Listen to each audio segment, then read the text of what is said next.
Et tout juste arrivé des États-Unis, Moetaï Broderson, président, bonsoir. Johanna.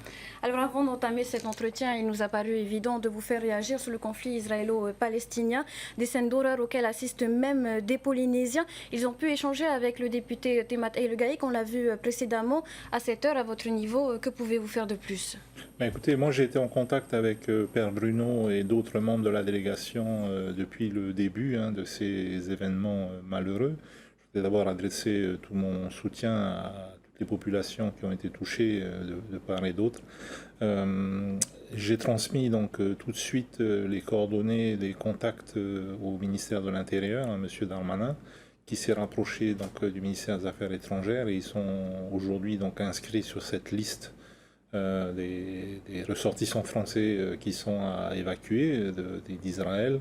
Maintenant, les choses sont très très difficiles, c'est pas évident, les conditions d'évacuation ne sont pas encore bien définies.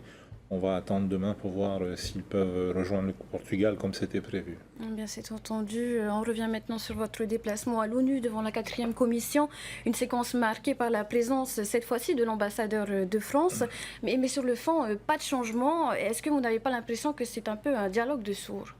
Non, pas du tout. D'abord, je voudrais dire que M. de Rivière n'est que le messager. Il ne fait que transmettre le message qui lui a été écrit depuis Paris. C'est donc avec Paris qu'il faut discuter pour faire changer le fond de ce message. Maintenant, il faut tout de même saluer ce changement historique, puisque ça faisait 10 ans que la politique de la chaise vide était en pratique du côté de l'État français aux Nations Unies, et cette fois-ci, c'est fini.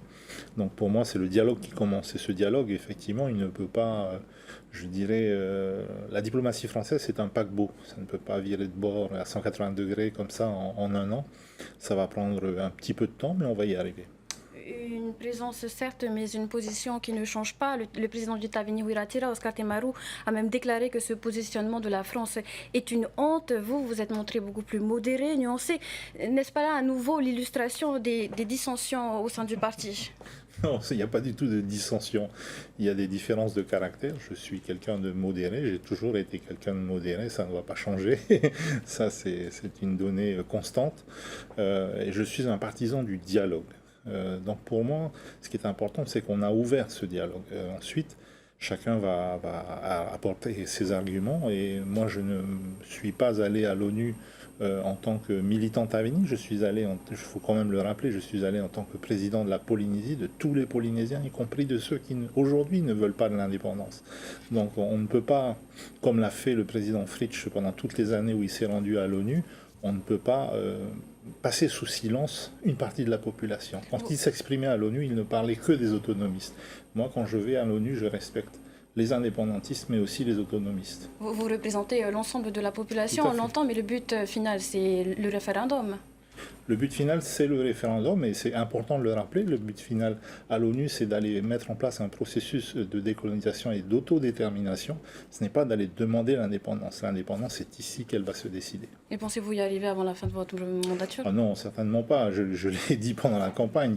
Un référendum ne peut intervenir chez nous, à mon avis, ce n'est que mon avis, d'ici 10 ans ou 15 ans.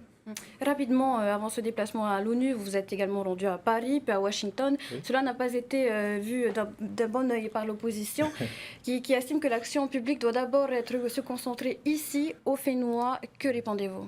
Oui, on parle des mêmes qui ont fait exactement les mêmes déplacements à leur époque. Sauf que quand moi je me déplace à 2 personnes, ils se déplaçaient à 6 personnes. Donc non, il faut être un peu sérieux. Et puis ce sont tout de même des gens qui sont en politique depuis bien des années.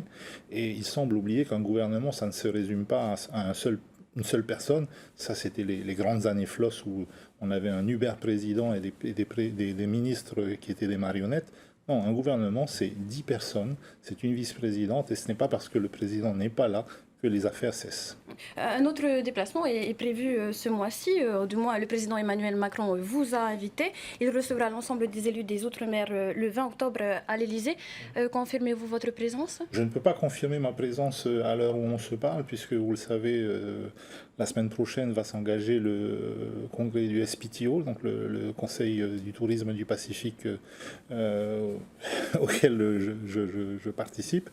Il y a également les exercices exercice budgétaire donc, qui se profile. Ce mercredi, nous allons transmettre l'Europe à l'APF. Donc ça va être un peu difficile pour moi d'être à Paris le 20. Justement, pour continuer de parler du sommet du tourisme durable, votre gouvernement vise les 600 000 touristes, soit plus de 3 fois plus qu'actuellement. Tel objectif est incompatible avec un tourisme durable, non? Mais pas du tout, je ne vois pas ce qui permet de dire ça. 600 000 touristes, c'est un ratio tout à fait raisonnable de touristes par habitant, d'ici à ce qu'on atteigne ce chiffre-là. Ce qui est déraisonnable, c'est de continuer ce qu'on fait aujourd'hui, à savoir envoyer 72% de nos touristes sur une seule destination. Ça, c'est déraisonnable. Mais même dans les autres îles, y a-t-il réellement les capacités d'hébergement? C'est là toute la stratégie touristique. Il faut créer ces hébergements, il faut créer des pensions de famille, des petits hôtels dans les autres archipels. Il faut arrêter de concentrer toute l'activité touristique sur un seul archipel et sur une île.